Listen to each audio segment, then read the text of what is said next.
Mike like calls me and be like, I'll teach you about God if you help me with my homework. Well, welcome to the podcast. I'm Mike.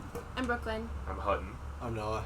Yeah, this is our very special guest. This is our summer content for you guys, where we sit down with one of you and we just have a conversation. Our first question for Noah. What's your story? Well, I grew up going to church my whole life. My dad leads worship at our church, and my mom does children's stuff. The best part of church was when Mike and Brooklyn came. Okay? I would say that I accepted Christ, probably in elementary school, but I really haven't, known what that meant until probably, 2 years ago. I feel like when you get old enough to kind of start thinking for yourself, you learn a lot more about what that means. I was homeschooled for a long time, and then I went to school in 8th grade for a year, and that was a good experience. I went to I don't know if you call it alternative school, but they call them innovation schools, where you do a lot of project-based learning, which was really good for me because I learned by doing things. So that was a really good environment and a good way to learn, especially in 8th grade when you're 8th grade's such a weird time of your life. Yes. But then I went back home for my freshman year and just worked really hard all year to basically pass a test to skip high school. Nice. So I just took the acuplacer at Ames and I passed it high enough so that I could get my college paid for and be part-time enrolled at the CEC, which is a school in Fort Collins. So my whole sophomore year, which is last school year, I went part-time at Ames and then finished up a couple high school credits that I needed to that weren't going to be covered under the AA. I got all that done. So now I'm going to be full-time at Ames my junior and senior year. So I'll graduate with an associate's in business. Nice. Very nice. Tell us about a hard time that you had to go through, but you overcame it with God's help. The biggest one, I guess, is what I'm going through right now, I guess. Yeah. I haven't really overcome it yet, but I feel like that's going to be super helpful to have a really good connection with God and my family and friends. I went to the doctor today and they said I have a torn labrum in my shoulder, my right shoulder, which basically means that I need shoulder surgery. And it's a 6 to 9 month recovery. So that means that I won't be able to play basketball or football this year or next year, whichever one I choose, but it needs to be done because if I don't do it, I have a really high chance of getting more severely injured and really bad arthritis and maybe even a shoulder replacement. So we haven't really decided when I'm getting the surgery. It's just kind of figuring out what's going to work best with our schedule and what I want to do for sports and stuff. That's really hard. I think a lot of times where I felt God's presence have been transition periods of my life, times of change, going from summer into the school year, especially when you're homeschooled, all your friends are starting school at different times, and then you're well, I haven't really started school, and then you're at home for your school sometimes, and they're always busy, you're not always busy, just feels weird, you're disconnected, and especially with my personality, I hate being left out or feel I'm missing something, so that's just a oh my goodness, what am I doing here? Yeah. And if I'm not being productive all the time, I just feel like a total waste of space. You're shifting from one thing to the next, but if one thing's ended and the next thing hasn't started, the time in between is just terrible for me. Yeah. Some people are yeah, this is a nice break, but I'm no, I'm not doing anything right now. Going from the school year to the summer with the weird how school ended and all of that. Yeah. It's weird, kind of goofy. Waiting for work to start because I didn't start working until last week, and that was 3 weeks of summer where I was just what am I doing? Yeah. Not I get super depressed or anything, but I think God definitely helps you through those times because it's nice to remember that you can kind of just take a step back and take a break.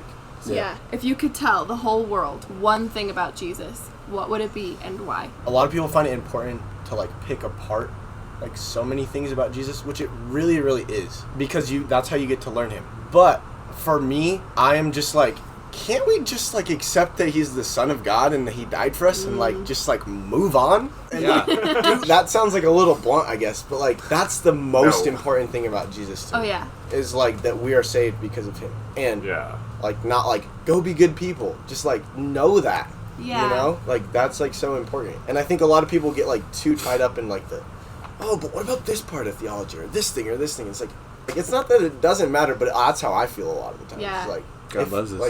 God loves you. That's it. And that's stinking important. Yeah. Yeah. You could totally turn that into I don't need to read the Bible. Yeah. You know, but I'm good. I don't feel like that. I just think that can we not get like Jesus was a pretty simple dude. Like he just like told people how it be and like did his thing. Yeah. You know? That's just what I feel like. And if we're trying to embody Christ, to me, he was all like he talked in parables and all that. Like that's confusing about God. But like you could tell that like he was like, I am representing what you're supposed to do here. Yeah. And like follow me and like know that I love you, like freaking died for us. So like Yeah. it's like how much more do you need really? Where do you see yourself in 5 years and then 10 years? 5 years, so I'd be 23. Hopefully done with school. Because if I graduate with my AA, I would only have to have 2 years to get a bachelor's. But I am old for my grades, so I'll be like 19 for a couple weeks in my senior year. I graduate high school at 19, but have 2 years done. So my options are pretty open. I don't want to completely follow my parents' footsteps, but I've always believed in starting a family young. So hopefully being married or close to and maybe having a kid. If I do choose to go to school, I guess I'm kind of leaving my options open right now, but CSU has a pretty good program for construction management, which is what I want to do, or something in that field, and hopefully move into like custom commission work like cool. later in life. Other plan is going to UNC for business school or just ditching it and going to trade school. Wrapping that up and hopefully finding a good job and getting married maybe a couple of years before that, 21, 22. It's solid. So we did. Have kids by like 25, 26. I want to do some fun things with my 20s before totally. I have kids. and I think that I agree with that, but like I would say like part of my like Christian side of me also wants to be like committed to someone. Yes. So I don't also feel the need to like get around, you know? Like I think being married or engaged or dating someone seriously at that like 21, 22, 23 is not all a bad thing. Even if you are going to go out and have fun, like it's also nice to have something solid too. Oh yeah. So like I don't see myself having kids. Yeah. But definitely serious relationship. Yeah. Because that has been like something that like helps me, I think.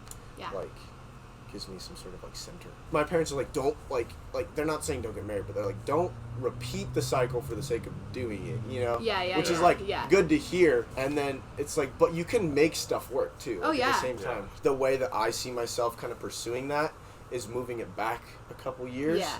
And like having those good years, even if I am like committed to someone, and then like turning that into something. So like 10 years, probably having all the kids that I will have. Yeah. Because I want to have them close together. Yeah. You know? And then hopefully having like a stable job, and the 3 in me wants to just make so much money that I don't have to like care about it. Same. You know? Like I mean that's also like our generation in you. Yeah, It's that's like true. we just want to be like able to not Stable, worry about it yeah. anymore. The ideal is if I do get in the construction industry, buy like a big plot of land, build my own house, like classy, like white, blue shutters, red door, just like total like balcony, like Forrest you know, Gump kind of wrap around porch. Yeah, bro. I don't have any problem with the idea of leaving for a few years if that's what does happen. Yeah. But always plan on like my plan is to be in northern Colorado somewhere, like because I just love it so much. And like growing up with all my family close together has just like been like a huge thing for me. Growing up like knowing all of my grandparents, all of my uncles and aunts like has just been like so amazing in the way that it's like shaped me, and I think that's something I would like to have for like my kids. You know? It's like I grew up with knowing all my grandparents, knowing my cousins, knowing my uncle and my aunt, knowing all of them and them being like living close together, but my experience is a lot different than your guys'. Yes. Yeah, and I think that's a huge part of it. Like it's a big luxury to say that my family has been as stable as it has been. Yeah. Because that makes me feel like I have no reason to leave, you know? Yeah. At the same time, like, of course I want to go out and enjoy my life and not have my parents tell me what to do. Yeah. But, like, the family environment is, like, really important. I will also say, like, because my parents were married super, super young, and it's not, like, getting married young is not the way you have to live life, and that's really great. But I will say getting married young has been so grounding, I think, for both of us. Yeah.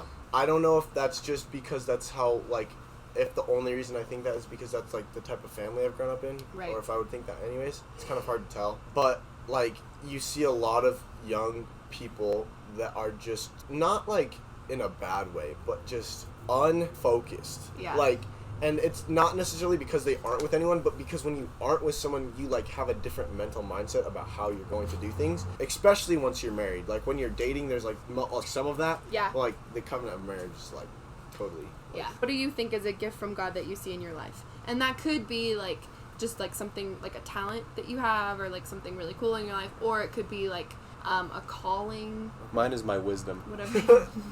Is it? I think God does give us our personality traits to like. When you do don't have to something like, with. you don't have to like actively be saying like, oh, how am I going to use my humor to Right. work in ministry today? Yeah. How am I going to do whatever? That stuff is like natural. Like God like kind of does that for you.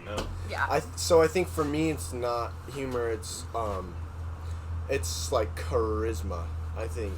Like I've been told by several people that are like in ministry that I have a good charisma, which I didn't know what that meant at first, but like I can talk to people and make friends really easily, and I think using that as like a way of reaching people, because I also just really believe in like relational ministry, the ability to use my other skills and like talents to reach people comes from like a good charisma. Yeah. And being able to like read situations well and understand how other people feel, and like kind of bring groups together, like, oh, you do this thing, this person does this thing too, like bring that together.